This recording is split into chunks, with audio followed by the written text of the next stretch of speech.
Les streetwear, tendance vestimentaire, qui est, je crois, issue plutôt d'une culture américaine, fin des années 70, début des années 80. Pour revenir un petit peu aux origines, on va dire, le streetwear, il y avait un courant musical qui l'a influencé. Il y avait aussi tout ce qui était un peu sport de glisse, comme le skateboard, le surf éventuellement, ou d'autres sports, le BMX ou des choses comme ça.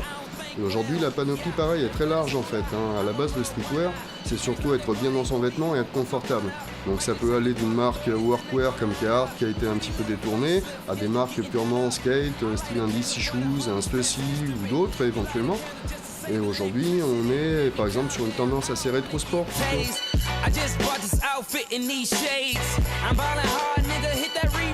Les marques qui dominent le marché, c'est celles qui sont le plus adulées du consommateur, à savoir qu'aujourd'hui la mode streetwear est internationale, donc on peut citer des marques comme Supreme ou Bape, voilà, qui sont vraiment les prédominantes du marché. On peut parler dernièrement de la collaboration qui a été faite entre Louis Vuitton et Supreme, donc il y a énormément buzzé et ça prouve le rapprochement de ces deux univers, on va dire.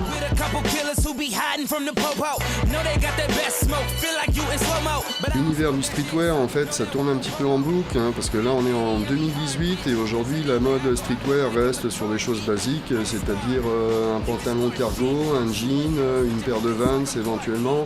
Voilà, après ça va évoluer, c'est par rapport justement à toutes les collaborations que les marques font justement pour faire mousser ce marché, on va dire. Et donc pour moi, c'est pas prêt de s'arrêter.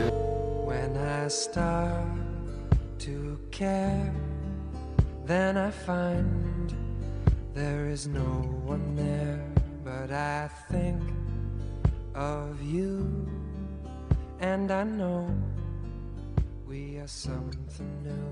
We get high and high, crazy blue, like St. Elmo's.